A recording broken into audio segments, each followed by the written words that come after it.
What's up, y'all? Welcome back to the Road to Optimal Self podcast. I'm Jay. I am joined today by SheAnna Garner. Is that how you say it? Yes. Did I say it right? Yep. Anyway, what's up, SheAnna? How are you? Good. How are you? This is going to be a fun one. She looks visibly nervous. For those of you not watching the podcast, she looks visibly nervous. So, SheAnna, you started with the gym 3 years ago?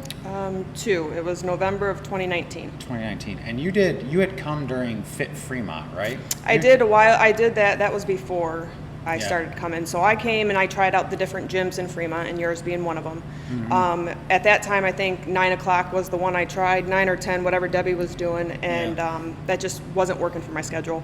And in my mind, I couldn't do the 6 o'clock or the 5 o'clock, and the evenings were not possible either. So, but then after that, when I came to the end of my rope and needed to get into something different, I saw that Ashley Kramer was at your gym, and I saw her on Facebook, and I was like, oh. Oh, you knew Ashley beforehand? Yeah. So I was like, oh, I know her. So then I was like, we're sorry I for reached that. out. I reached out, and I'm like, hey, you go to this gym, blah, blah, blah. So that's why I tried it. Ashley had not been coming for too long before that. Oh, no, she had been about a year. She was in a group photo. That's yeah, all I saw, and I was like, oh, wow. She was one that came in and just integrated right away. We'll put it that way. Yeah. She's, if you've listened to this podcast long enough, you know I'm a loudmouth, and Ashley is equally as loud. So me and her kind of, oddly enough, we clicked right off the bat.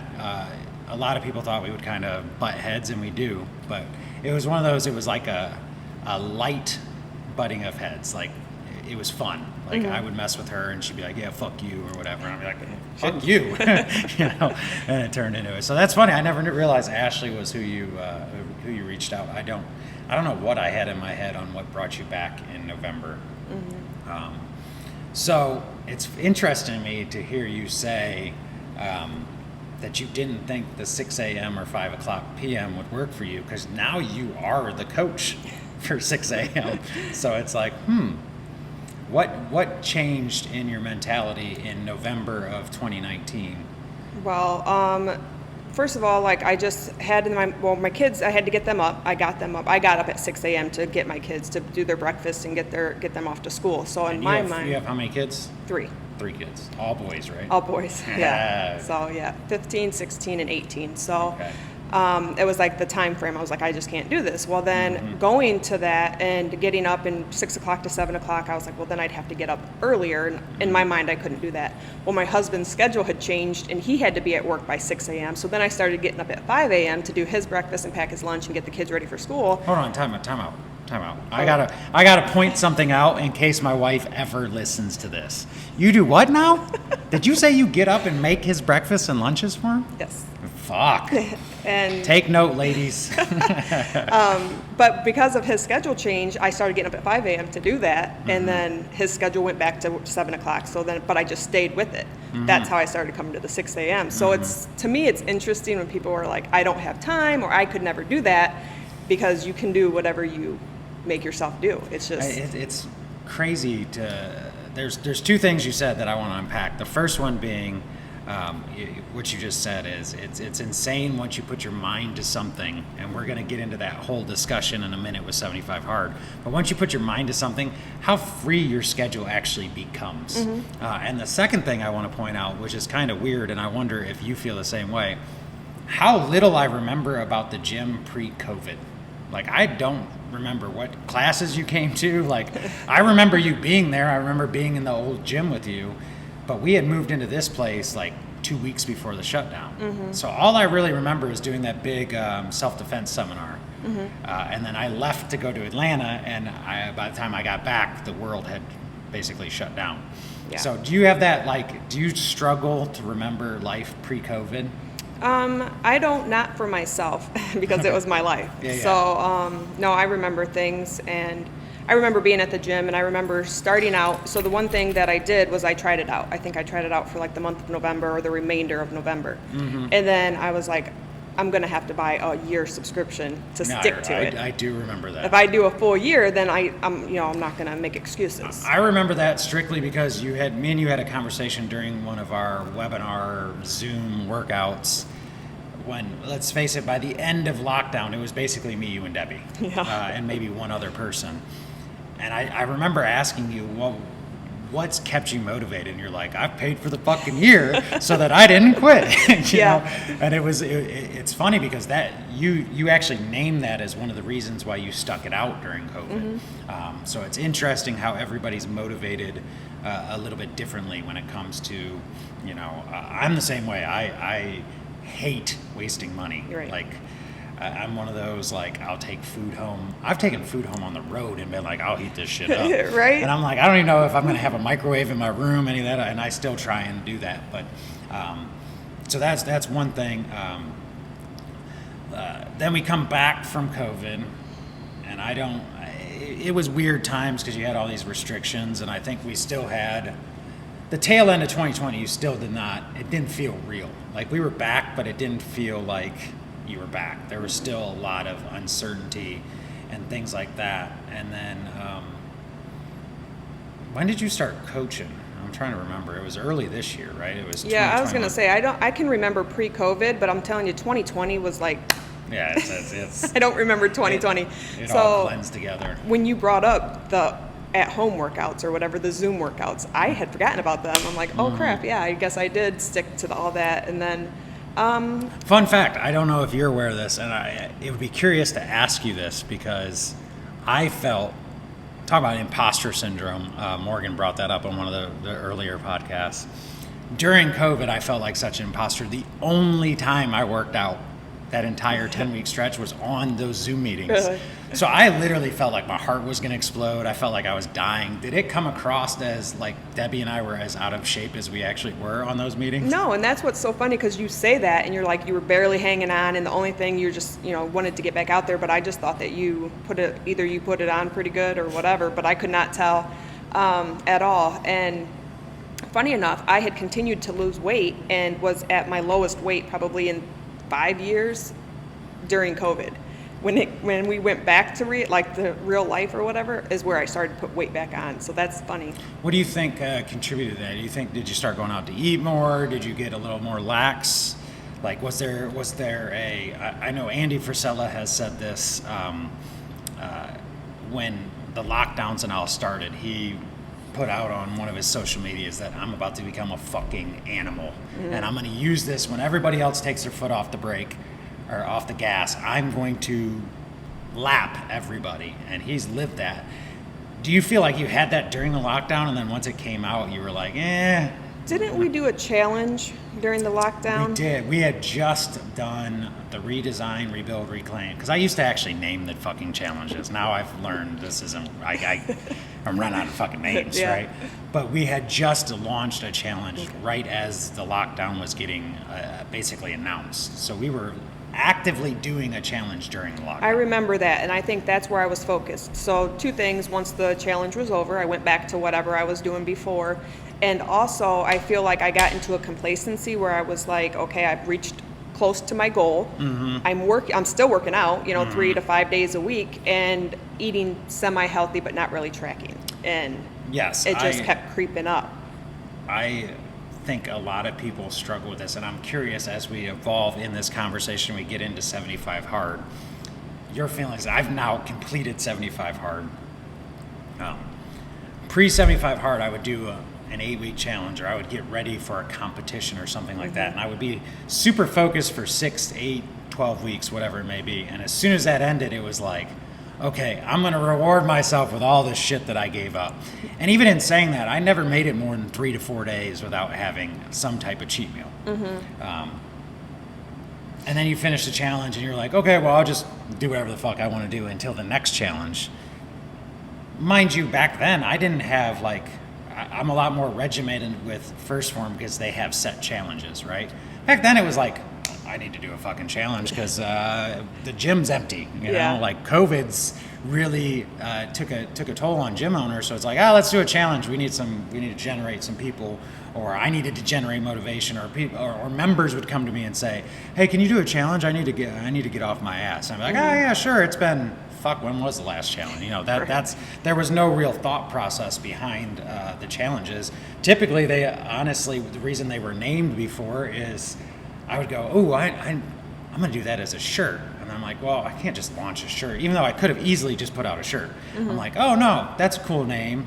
That would be a cool challenge. Let's just make it a thing, right? Because it used to be the challenge included a T-shirt and all the other stuff that we did. Post 75 hard, or during 75 hard in your case, it's so different how your mindset shifts to, man, what the fuck was I waiting for a challenge for? Like, I control this shit. Like, now it's like I can have cheat meals, and I have, don't get me wrong, but it's like, okay, time to go again. Just flip the script back on and stop cheating. I hope that's where, once I get through 75 hard, I hope that I continue that, because the mind shift that happens during and what's going on right now, like through 75 hard, like I hope I don't just, like I have in the past, go back to like, okay, now I can eat whatever I want. Now I don't have to work out every single day, twice a day. So, well, I think if anything, and we're going to back up a minute, but let me make this point first. If anything, 75 hard teaches you how to live. Like, it's not really a challenge. It teaches you how you can structure your life. But let's back up real quick, because we're kind of jumping way ahead. I know why I started 75 hard. What made you actually, like, I remember having a conversation with you that, hey, at some point I'm going to do 75 hard, and no one's going to fucking know when I started. I remember that conversation vividly, but what actually triggered you doing 75 hard? I can tell you, when I realized you were doing 75 hard, all of a sudden you sent me an assessment on the app, because I am your coach on the First Form app, and I'm like, damn, SheAnna lost like 4 pounds last week. What the fuck is that? And then I'm like, nah. And I saw some notation on something that said day 13. And I'm like, this bitch is 13 days in and I didn't even know about it? How the fuck is this possible? So what led you to 75 hard? Had you heard about the program before I did it? Like, what was the process that led you to, hey, this is something that I want to do, or I want to try? So if I back it all the way up to 2019 when I came to the gym, Yep. I had, life was going along, and 2019, my life just really unraveled. I made a lot of poor decisions. It was just, I was at rock bottom. Getting through that and moving forward past the situation I went through, I was like, okay, I need to be strong, mentally, physically, and spiritually. And that started to transform me into my why. So there was a lot of things that I was doing that I was focusing on trying to get there. And 2019, and then COVID, and then 2021, and all that, I'm still trying to focus towards moving that way. And then you had done 75 hard, or you brought it up or mentioned it or whatever. Plus, I was listening to Andy Frisella. So actually, I think that's either you did it or started it, or I heard it on Andy Frisella. Either way. I think what happened, if I'm remembering correctly, so I started 75 hard, and I don't know that I've shared this before, but I was having the stomach and acid reflux issue, and that's ultimately what led me to do that. But I didn't even really know what the fuck 75 hard was. I had just signed on with First Form. I was talking to my coach, and he kind of just mentioned it. And then Tyler Young goes, hey, we should do 75 hard. It doesn't sound that hard. I literally went, what's it entail again? And he told me two 45-minute workouts. One has to be outdoor, a gallon of water a day, read 10 pages of nonfiction, take a picture every day. No cheat meals and pick a diet. No cheat meals, pick a diet, yeah. And I go, fuck it, cool. That's literally how I got started.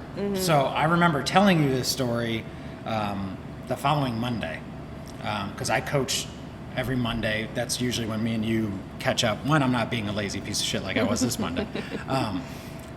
But I remember coming in and you're like, well, what is it? I'm like, I don't fucking know. I mean, here's what I know about it.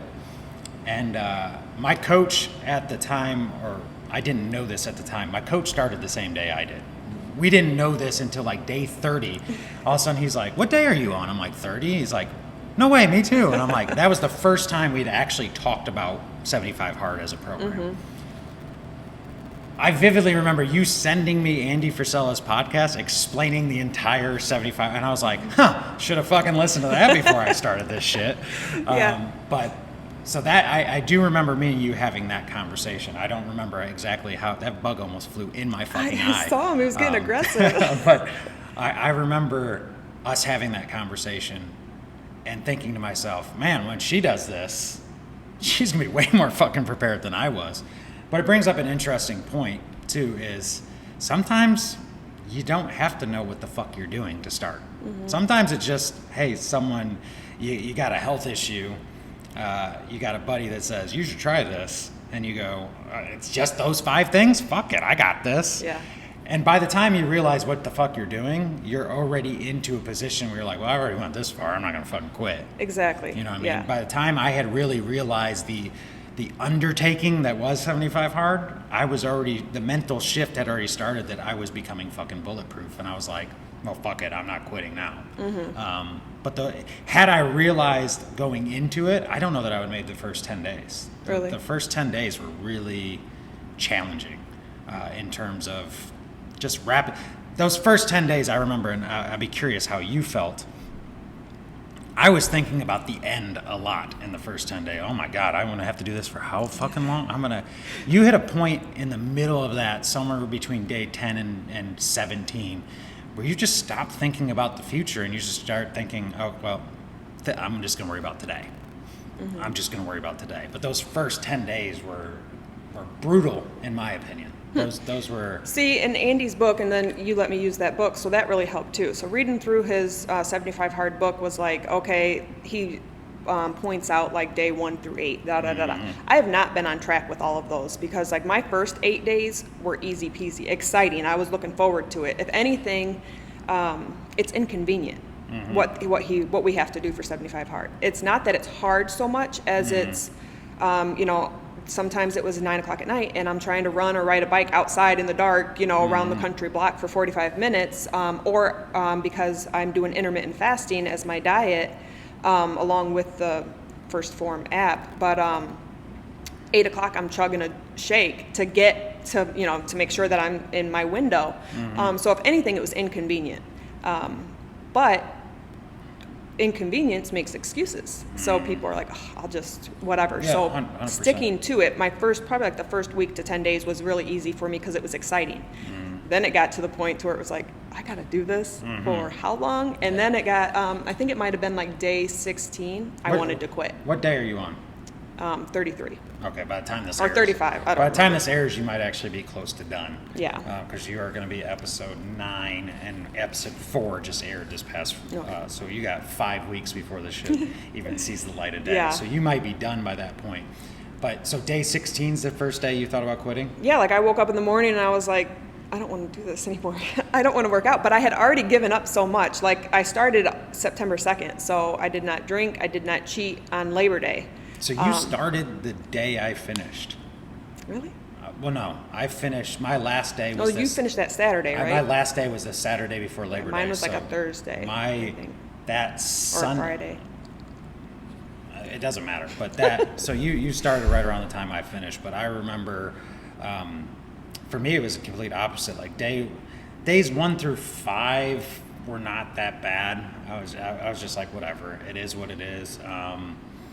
The first hard day would have been the weekend that. It was actually Sunday, because Saturday I was so geared up for the weekend. I'm like, fuck you, you ain't taking me today. Because that's usually when people fall off. And then I got a little cocky and then woke up Sunday and I was like, oh shit, I got to do this again. Like, fuck. Like, And here again, we go. And, but I hit a point probably around day 17-ish where I was just like, I don't know if I can do this. Like, I got to a point where I was laying in bed and I was starving. I wasn't starving, I was fucking bored. Like, but in my mind, I was fucking starving. We're watching some TV fucking program and they're pigging out and eating whatever, and I'm just going, this fucking sucks. Why am I doing this again? Why am I doing this again? But I just forced myself. I'm like, fuck it, I'm going to bed. It is what it is. Then you get up the next day, and to your point, you're like, I don't want to do this again. But you know what? I realized I didn't want to do it again 25 minutes into my 45-minute outdoor workout, and I was like, well, fuck, I'm literally 2 miles from my house. It's going to take me just as long to get back there. So check that one off. By that point, I had drank a quarter gallon of water. Might as well stick with it. I'll decide tonight if I want to quit. Yeah. Fucking about to have my 4 check marks on the app. Turned to say something to Debbie, and I had my shirt off, and she goes, babe, And I'm like, oh, it's worth it. Little things like that. It just, you realize, and I don't want to get too far ahead and scare the shit out of you, but you really do. You hit a point like days 21 through almost 50. I felt fucking invincible. I was like, literally, I felt like you almost get annoyed with people that make excuses. Yes, you really I am do. there. You're like, hey, blah. And that's how I got to the conversation with my coach, Murphy. Is day 30, I was in a pissy mood, and he's like, dude, what's up with you today? You're Mr. Positive. You're always in a good mood. You're always up to chat. Today, you're like this motherfucker. And I'm like, dude, I don't know what my problem is. I'm like, I woke up on the wrong side of the bed. Like, I went to the gym, and I started naming things that had happened. And I don't remember specifics. And he goes, oh, yeah, you're on 75 hard, aren't you? And I'm like, how could you possibly know that? He goes, what day are you on? And I'm like, 30. He goes, no shit, me too. He goes, I'm in the same boat. He goes, you're getting pissed off at people's excuses. And I'm like, nah, man, I'm telling you, it just pissing me off. And I went to say something that was pissing me off at work, and I was like, holy shit, you're right. I'm just annoyed that people are making fucking excuses. Yeah. That's where I'm at, and I don't remember if it's 33 or 35, because you do start to lose track. Which is funny, because everybody looks at me like, how the fuck can you not know exactly what day you're you on? have 75 days to do it. I don't want to know what day I'm on, to be honest with you. And I was blogging the shit for my fucking, and I was always like, I'm writing the current day, I'm posting a week behind, I'm doing like all this. I'm like, I don't even know which way's up. I go to work full time. I run a gym on the side. I fucking have, I'm a first form coach. I got 2 kids. I got a wife. Like, I barely know what the fuck day it is. Right? Like, nonetheless, fucking. What day of 75? What day of 75 hard I'm in. The only time I absolutely, with 100% doubt, knew which day I was going to be on is when Morgan and I committed to do that competition. I did the math, and I'm like, ooh, I'm going to be right towards the end. I'm going to be fucking destroyed. Like, I was going to be on day 69 and have to do a 4-event competition and then have to go do an outdoor workout. And I'm like, oh, that's going to be tough. And I knew I'd be there all day, so diet was going to be really tough. And you don't want to eat if you're sitting there competing. You can't be eating. Yeah, so that was the only time I consciously let the day, what day it was going to be on, enter my brain. Because you really do. You 75 hard, in my opinion, teaches you, it's not just mental toughness, it's not just physical fitness, it's not just following a diet. It teaches you how to compartmentalize your life, and in my opinion, teaches you how to prioritize and execute the things that matter most to you. Like, now when I look at my schedule, I'm not looking at, work, blah, blah, blah, blah. I'm going, is this important enough to be on my top 5 today? Because if it's not, I don't fucking care. I'm not writing it down.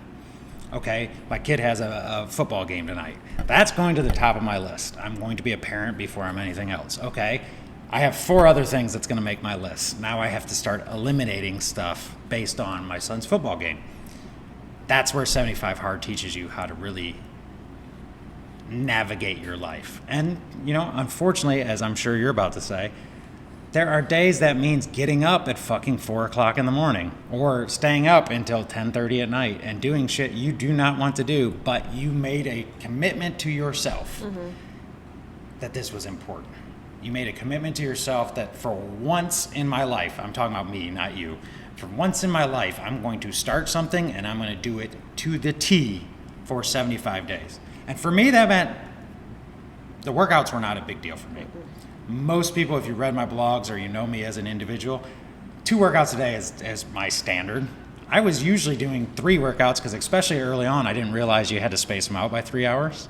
So I would do like this workout and then I'd do this one. I'm like, God damn, I only took 2-hour breaks. That's why you should have listened to the podcast. Now I got to go do this. So the workouts were not that big a deal. The diet was that's been my crutch or my issue my entire life. Is I'm not a big guy. I don't gain weight really easy. I get fluffy, but my clothes all fit the same. I just feel different. So I've never gave a fuck what I ate. 75 hard, I really, truly gave a fuck what I ate. And that was a challenge. But, and I don't know how you've been, I made a commitment to myself when I started that my family, my wife, my friends, I was not going to purposely avoid a fucking thing because I was on 75 hard. So I almost went over the top the other direction. I went to Cedar Point 3 times with the kids. I went to Soak City. I went to concerts. I went to fucking ball games. We went camping. Like, we did everything. I almost packed our schedule more. And it was like, ooh, that wasn't necessarily the brightest fucking idea. You know, there are times, I mean, camping on vacation. We got so fucking busy. I did a outdoor ruck. I took the dogs with me because I was fucking pitch black out. So I took Hoppus just to see if any critters were out, and did a walk at 11 o'clock at night because we were so busy on vacation. Yeah. That's when you're like, halfway through the walk, you're going, I'm fucking, fuck you, Andy Frisella. This is fucking stupid. It's not his fault. It's your fault. No. Yeah, and that's the biggest thing is nobody can understand the journey that you're on regardless in life, let alone 75 hard. So like my husband's been a good support. My sister had gotten sick, so we flew down to Tennessee, and that was like a huge, I thought I was going to quit that week. I was like, there's no way I'm not gonna lie, I think I You did ask. You were like, I didn't- hate to ask this, but I was like, oh, I don't want to be that dickhead coach, but yeah. And I could have, and I probably, like, because when we flew out, I knew my diet was going to be off. I had no prep. I had nothing. Then I had to do 2 workouts. We flew down, and it was raining, storming, and I thought, oh my gosh, I have to leave my sister that's sick and go do this 45-minute run outside, walk, and I have to explain to them why I'm doing it in the rain, why I'm leaving my sick sister's side. But I did it, and my husband went with me. He supported me in that. Let's unpack that, because what you're saying is so crucial to anybody considering doing 75 hard. How do you personally, I'm not saying the conversation with anybody else, how did you personally wrap your head around the fact that I still want to finish this? Knowing all of that was going on, and there was probably going to be criticisms, there was probably going to be, even internally you're thinking, is this the right deal? Like, what was the mindset while you're on that run? What was the decision-making process to go out on it? Like, what was that like? It was a commitment that I made to myself. So, like, I didn't tell anybody except for my husband, and my husband knew what I was doing. I didn't even tell my sister about it. So it's not like I had to worry about what other people were going to say, because it was just me. But I committed that to myself, and up until that point, I had already, like, missed out on things. Like I said, I didn't drink or eat crappy or cheat or anything during Labor Day. And then we had some other events. I had my son's birthday party. Actually, we left the morning after my son's birthday party. I had not had cake. I had not cheated. So there was a part of that too, like, if I give up now, that's all in vain. So that was more so like I made the commitment to myself, and I've already come this far. So I pushed through it, and then like the second or third day we were there, my husband's like, this doesn't even seem like you want to do this. It's like it's a checkbox. Like, okay, I did this checkbox. I'm like, well, yeah, that's all it is. Like, it's literally check marks. Like, I'm going to do this, this, and this, and this. And it's not always because you want to do it, and it's not like that. What you're saying is so important. I really want to drive this point home. I saw another fitness coach from First Form post the other day on her Instagram or story or something like that, and she said, start before you're ready. It's what I did with 75 hard. I was not ready. I just jumped in. You will figure it out as you go. But more importantly, everybody thinks about motivation. I need motivation. Right now I'm dealing with this right now. We just announced a fall challenge. By the time this airs, it's going to be halfway done. People reach out to you. Hey, this is perfect. I was looking for motivation. This is perfect. I'm looking for motivation. I'm that asshole coach that goes, if you're looking for motivation, you're going to fucking quit. 70% of the people that go, oh my God, this was perfect, I need motivation. 70% of them motherfuckers quit. You don't need motivation. You need discipline. Sometimes you need to shut the fuck up and do your shit. And that's what 75 hard is. Yes, you're just checking stuff off a box. But when you were motivated, when you were planning out what was important to you, you picked those 5 tasks, along with other things, I'm sure, that were fucking important to you.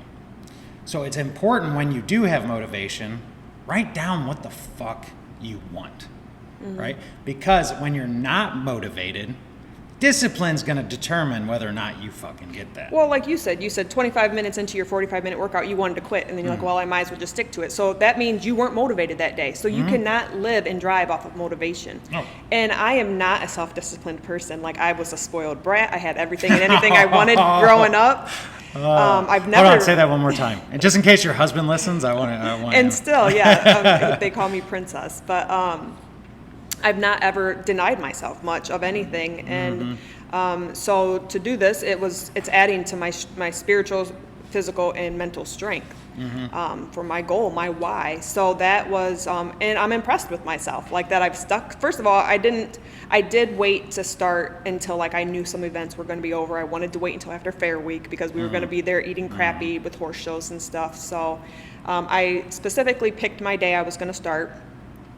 So I did do that, and I don't know. Let me pause you for a second. You specifically picked the day right before one of the biggest holidays. Well, okay. So it was like you wanted to fucking challenge. Like you're saying all the I don't want to call them the right things. You're saying all these things, yet you picked a very challenging time to start. Well, because there's always going to be something. So I picked agree. some of the bigger events that I knew would probably cause me to stumble.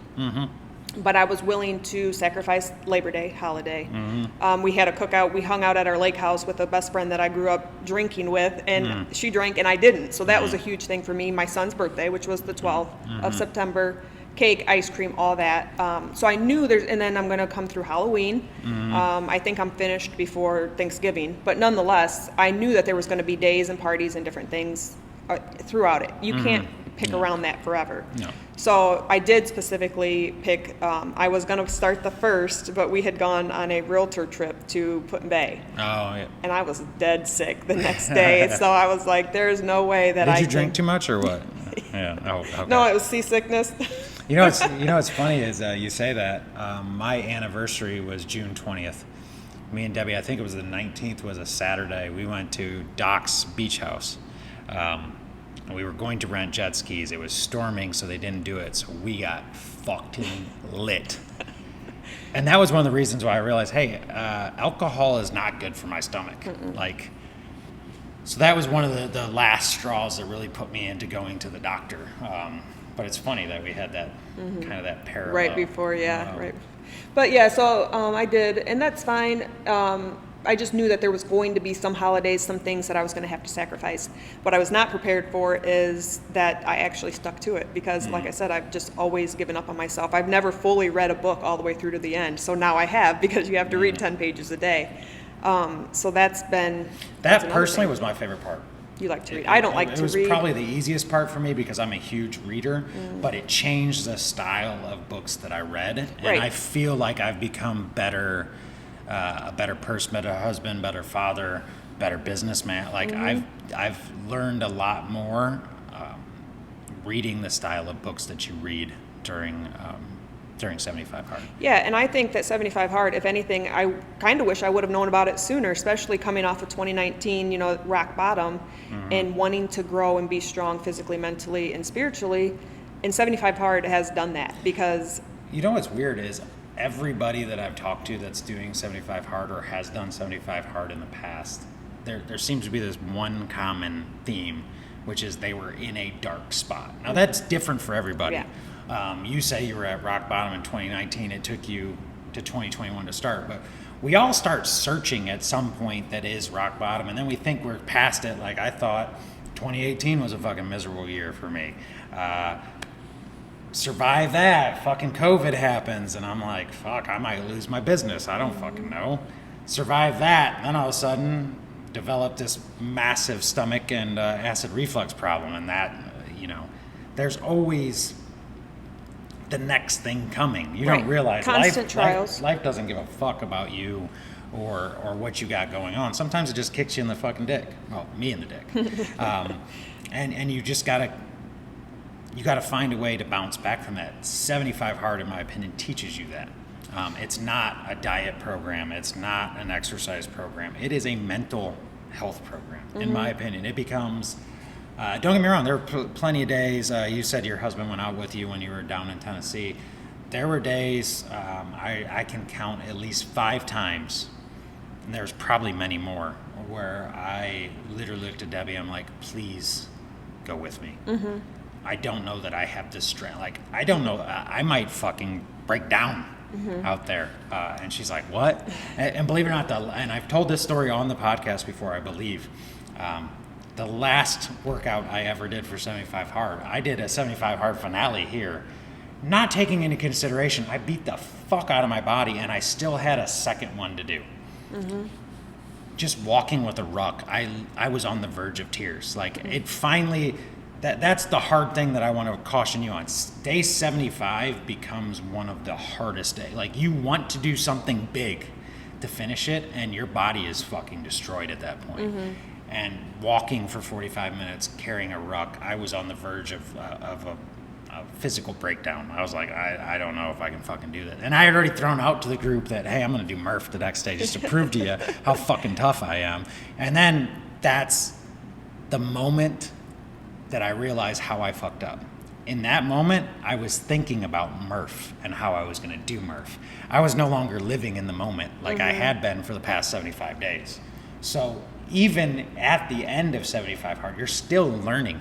Even on day 75, I was still learning. I think day 75 would be hard because you're like, I'm done, I finished it, but yet you're not, and you still have to finish it. So I think that would be hard. And then day 76, like the guy I think in the podcast where he talked about 100 Ironmans in 100 days, or 50 in 50 different states, and it's like your identity is in that. So now it's over. So now what? And it's like, so he did 101, and same for you. You did day 76.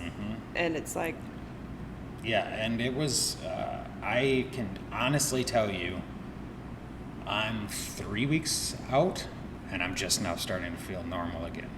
And I shouldn't say normal, I'm just now starting to feel like I have control like I did during 75 Hard. Because you went off the other way? Or because you kind of let it go? Not necessarily went off the other way. I found myself, I was not on a schedule anymore. I wasn't, how many times during 75 Hard did I text you and say, hey, I ain't gonna make it Monday, I'm having a long day? It never happened. Yeah. I caught myself making those excuses and go, oh, well, 75 Hard beat you up. Mm-hmm. It did. It kicked the fuck out of me.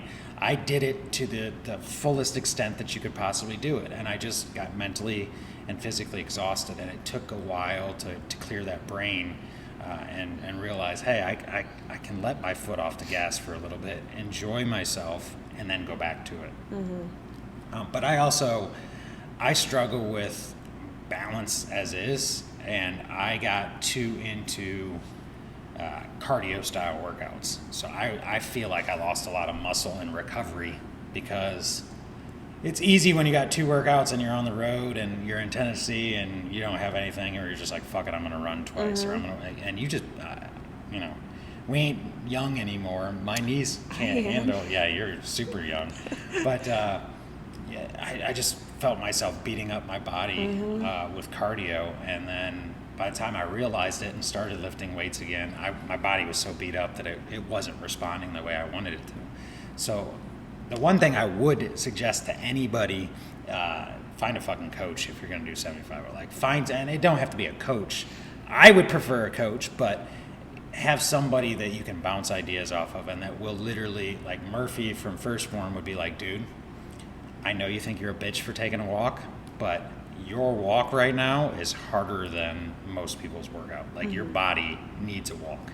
He's the one that convinced me the day I did the competition, I was going to come back and do dumb shit Sunday, and nobody responded to the text message.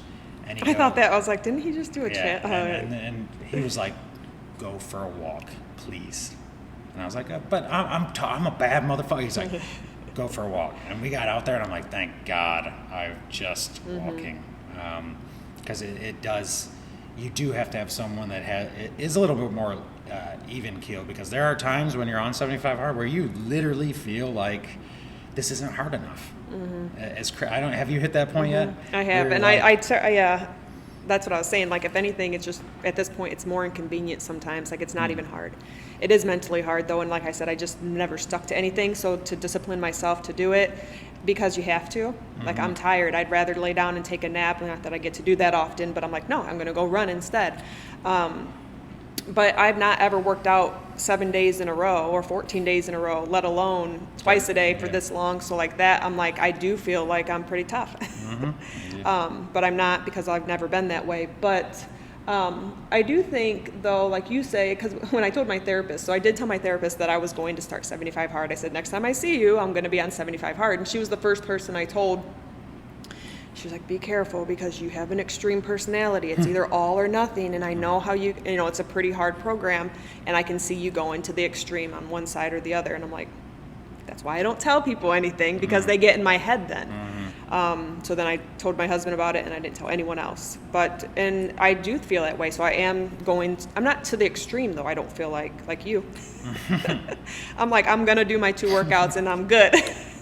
I'm not trying to do 3, but yeah, I think it's interesting talking to you, because you kept it quiet. I did not. Right.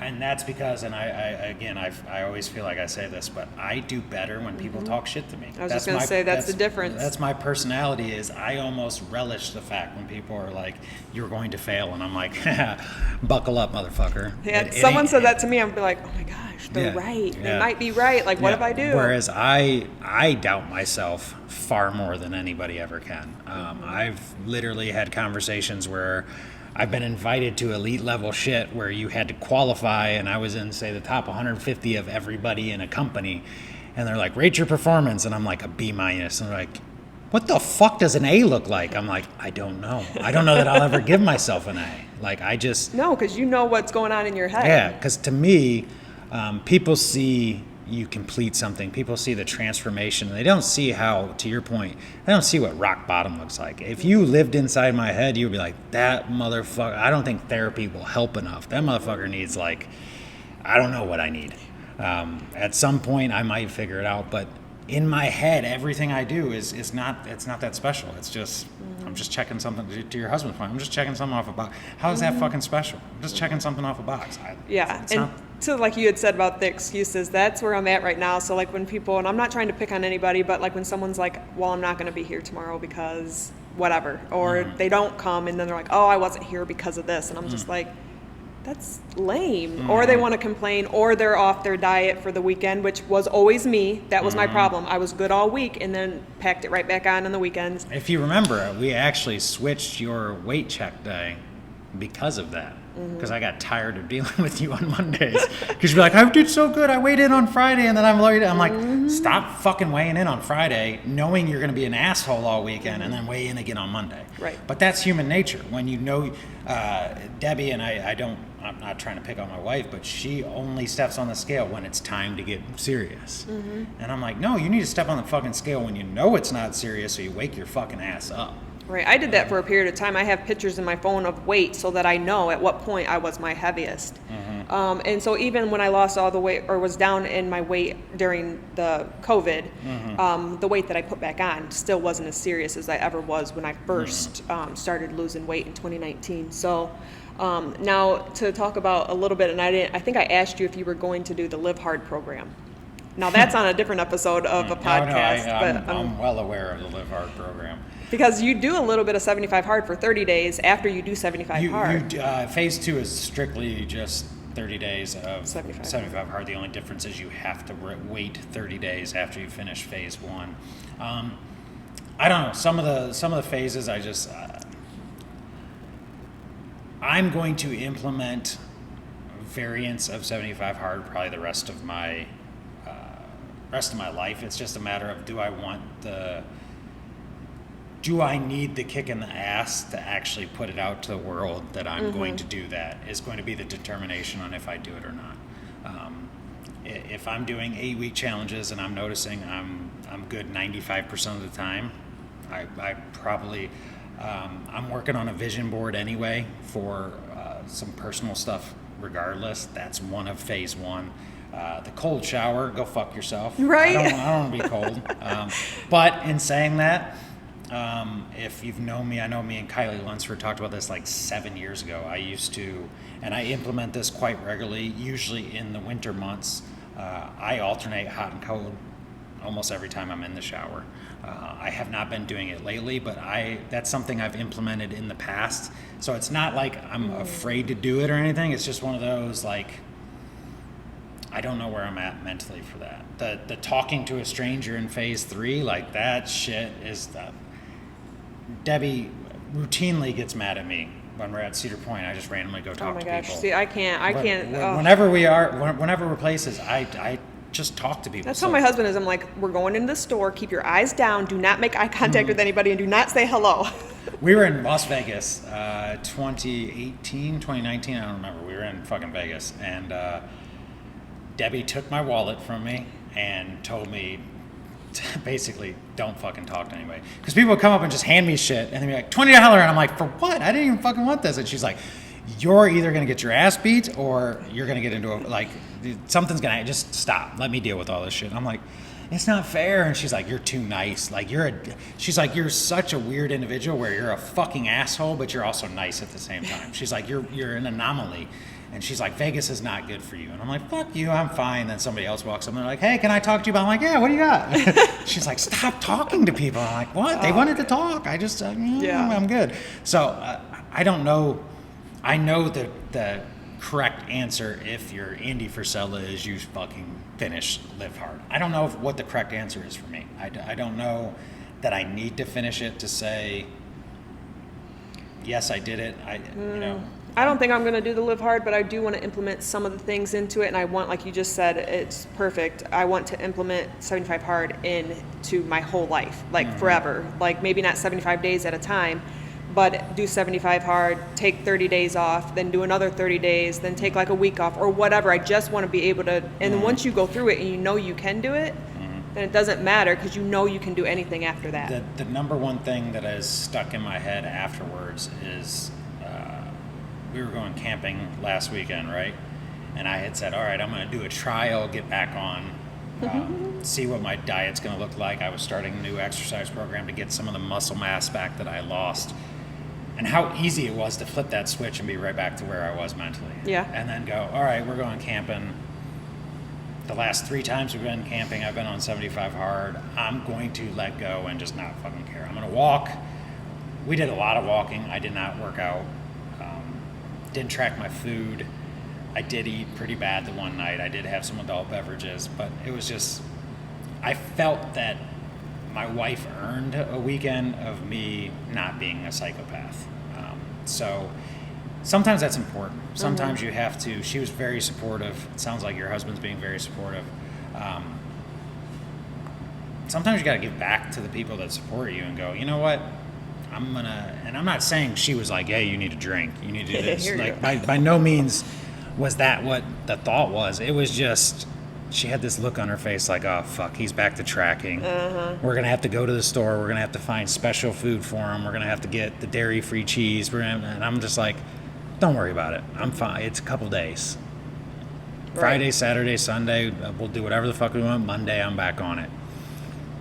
And oddly enough, Monday, she looked like she flipped a switch, and she seems to be back on it. And I'm like, well, maybe me giving up a little bit of what I am made her comfortable. Oh, okay, he's not always going to be that guy. Right. And that's really important for people, too, while I agree you should be on a Live Hard style program, you should do hard shit. It makes you mentally tougher.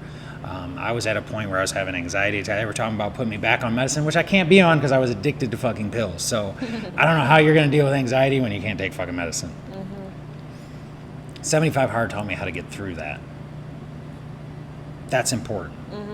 Doing hard shit really, really is important. But it's also important to make sure you take care of your mind, your body, and your soul on the flip side, right? When you do day 76, when you do some of these days, I joked about going 100. My wife's the one that actually convinced me not to, because she's like, please, dear God, you'll just keep going. And I probably would have. Right. Sometimes it's important to give back to your kids, your wife, your friends and family that dealt with your bullshit. Like, even though you get annoyed with them for their excuses, they still didn't pressure you to break any of your own shit. Right. And that's that hard balance part that people like me or you don't do well with. Right. You know, I'm the extreme one side or another. 75 hard has taught me how to not be so extreme when I'm off. Like, you don't have to be on 24/7. Well, I hope so, and that's what I hope, like, afterwards is, like, that I'll be able to be back on when I'm ready to be back on, if it's a 8-week challenge or whatever. But I don't also want to go back to, because, like, right now, I told my husband, I'm like, I just want a beer and a donut. Like, that's what I want so bad. It'll shift. For me, it was the reason we got Cinnamon Toast Crunch and Magical Charms. I literally was craving cereal. Yeah, I got And I was like, oh. Magical Charms, I think. Yeah, I'm like, So I'm going to good. get Magical Charms. Ooh, that's fucking good. Yeah. Made me want cereal even more. Yeah. So then no, that's pretty. I mean, I don't know. It must be like being addicted. I've been addicted to. I thought you were saying being a dick. being a dick like you are. Yeah, being an addict is what I wanted to say. Yeah. For a lot of my teen years in adult life, there's even part of it being food, because I feel like you transform one addiction to another constantly, even if it's religion or food or pills to alcohol, whatever it be. That is the one thing. So, like, for a big period of time, I was addicted to food. That was my drug, and so that was a lot of where my weight gain came from. But there was also, like, when you had it, you craved more. So it was continuous. So, like, being on this, doing the level 1 and the Formula 1, even though it's like a sweet little kick or boost, it doesn't send me into a craving. It must be balanced enough or have the right stuff to where, like, it doesn't send me into. I think what you're not taking into consideration is you're mentally, you're not in a position where you're going to allow yourself. You say you want a beer and a donut, but if one was placed right in front of you right now, would you really eat it? Not during 75 hard. Yeah. So I wanted Skittles last night. It's this, and I talked to someone about this. I don't remember who it was during the middle of 75 hard. They're like, you know, how can you be around cake literally 2 feet from me? It's like, 'cause you don't even understand the mental zone I'm in. I don't even see the fucking cake. I just don't see it. I never thought about it being mental. Even when we cut my son's cake, I was like, you cut the cake because I don't want to accidentally lick my finger because of mindlessness or whatever. I had a nightmare during 75 hard, like very early on. And it happened several weeks in a row where I had this nightmare, and I would literally wake up sweating because I grabbed a drink off of a nightstand and it had something in it that I was not allowed to have, and I failed 75 hard because of that. So I was a fucking psycho. If you notice, I always have, like, right now I switched to my new JG3 cup, but I used to have my white Yeti. That is the only thing I drank out of because it was always on my person and no one could contaminate it. I was not going to fail because of some dumb shit where someone went, oh, my bad, here, take a sip of mine. Oh, did I mention I put this in it? And I'm like, ooh, no. Yeah. Like, no, I get that. I totally get that. So I gave up fucking coffee for 75 days. No. Why? Coffee. I was an idiot. Like, that shit, like, now I look back and I think, I didn't realize how restrictive my diet was until now that I'm past it. I'm like, yeah, I'm not giving up coffee again. Yeah. I'm not going to give up a lot of the things that I had given up. So you do learn. I probably went on the extreme side and made it a lot tougher than I needed to, but I gave up coffee, pop. I did allow some, like, unsweet teas or things like that. Yeah, there's zero everything, so that doesn't matter. Yeah, and I do the LaCroix. Yeah. There's nothing in that, so, but it's still like a little bit of a treat that's not restrictive. Yeah, but I just made it so fucking hard on myself that I'm like, man, I don't know how I finished, to be honest with you. But in saying that, that's something no one can ever take from you. Is that it sounds so easy to do those 5 things, and I remember Tyler telling me, "Oh man, it's only these 5 things. You're good." And I'm like, "Where the fuck were you at day 1? You didn't even make it." And he's like, "Dude, that's fucking hard." And I'm like, "I know." And then reaching out to me like 3 weeks later, he's like, "Yeah, thinking about starting again." I'm like, "I still haven't failed." And he's like, "What? You're still on that shit?" And I'm like, "Yeah, I'm not gonna." I know, and they talk about how many people fail and how many people only make it past a certain point. And I remember early on, I was like, "Oh man, I got to make it to this." I think it was like day 28 or something. And like, it was somewhere between, I think, day 24. Once you make it past day 24, it was like 78% of people finish, and those that don't fuck up the picture. I know, Like- that's why I do the app, because I was like, if I don't have this reminder in my phone for this app, I'm going to forget to take I it. still have it in my phone, 7:15 every morning. It says, take a progress picture, you fucking idiot. So I just did it first thing in the Well, morning. and it's like, so before I started 75 Hard, I was like, well, let me try to implement some of these things in here to see if I can even do it. So the picture was the one thing that I started trying to do, and then the one day I was like, oh my gosh, I forgot to do it, and it was like late at the day, and I was at Walmart, and I was walking down an aisle of mirrors, and I'm like, shoot, I'm about to take my progress picture right here. Just because, like, I wanted to be in the mindset of no matter what, no excuses. The same thing as riding my bike at 8:30, 9 o'clock at night in the dark. My husband was furious. But you kind of have to do what you have to do, so. In saying that, I'm going to have to wrap this up. We're going to end up having to do a part 2. I told you would fucking fall into a zone here, but fuck, I just lost my train of thought. But, on the 75 Hard outdoor workout, that's where I was going. Tell me you don't enjoy being outside for that. Like, I spent more time outside this summer than I have in probably fucking 10 years. You get to a point where you're like, the sun is beautiful. Like, I am so happy. The clouds look awesome. There were days I was wishing it would rain. It was so fucking hot. I'm like, just rain, motherfucker. Rain on me, please. Make it harder. Do something. Yeah, I have ran or biked in the rain a lot lately in doing this, and I had someone say, like, well, you're not even doing it through any of the harsher weather. Like, it's not going to be super hot. It's not going to be super cold. And I'm like, first of all, there was days it was 90 degrees, and second of all, it's like, yeah, there's rain, storms. I would say to those people, go fuck yourself. It's pretty easy. You should try it sometimes. It's a very liberating thing to say, is go fuck yourself until you do it and walk a mile in my shoes. Please shut the fuck up. Because here's the number one thing I see there's a meme on Facebook all the time. I think I saw it again today. Companies just cycle it through. You're never going to be criticized by someone doing more than you. Anytime people fucking talk, I'm like, shut up, come to my level, and then talk. Oh, that's right. To get to my level, you would have shut the fuck up. Yeah. Because You've been focused on yourself. You've been focused on your own shit. I don't got time to listen to the noise because of my lifestyle. I just don't have time. I mean, fuck. I added a podcast in the middle of 75. Like, I literally, like, tried to make it as hard as fucking possible. I mean, but we will have you back for part 2. Thank you for joining. We'll get into some of the past addictions and those other things if you want to. I always end these.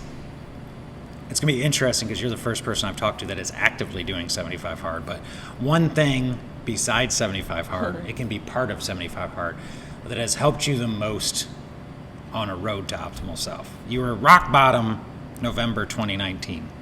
Or that's when you started, but you were in rock bottom somewhere in summer of 2019.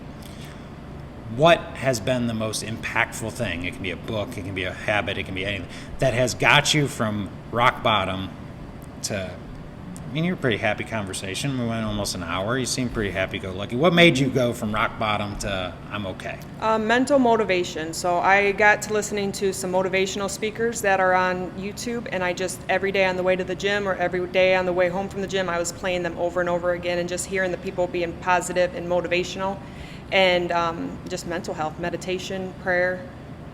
Who's your best motivational speaker? And by the way, the correct answer is the motherfucker you're talking to across the street. No, I'm just who's your go-to if you got a car ride to get to the fucking dreamland, and if you perform well, you fucking hit it? Who's your motivate? What are you listening to on the way to that? So YouTube, honestly, I follow a couple different ones like Motiversity and Star Motivation, different things like that they compile a lot of them together. But Jim Rohn is a really good one. Jim Rohn? Rohn. I think it's Rohn. Okay. Not the fucking sports guy. No. I was like, what the fuck, Jim no. Rohn? Jerome? No. Yeah. And then I think it's Les Wilson. But those are a couple of the people that are in those different circles that I hear quite a bit, and they just line up with the way that I wanted to be and what I wanted to believe. So it just helped me be mentally motivated. Or not motivated, but uplifted, I guess. Uplifted. I like it. I always liked The Rock. You might want to YouTube this. The Rock did a speech for the LA Lakers, and it really resonated for me. And there was one part in particular where he backs up against the wall and he says, I live my life as if this motherfucker's behind me, and the only way I can go is that way. And I feel like that's my mentality a lot of times, is I do like people doubting me. I do like always feeling like my back's against the wall, like I'm this close to failure. And the only way I don't is if I fucking move forward. That's shit like that just makes me like, I got goosebumps right now. I'm ready to go. Anyway, this has been The Road to Optimal Self with Jay and SheAnna. Boom.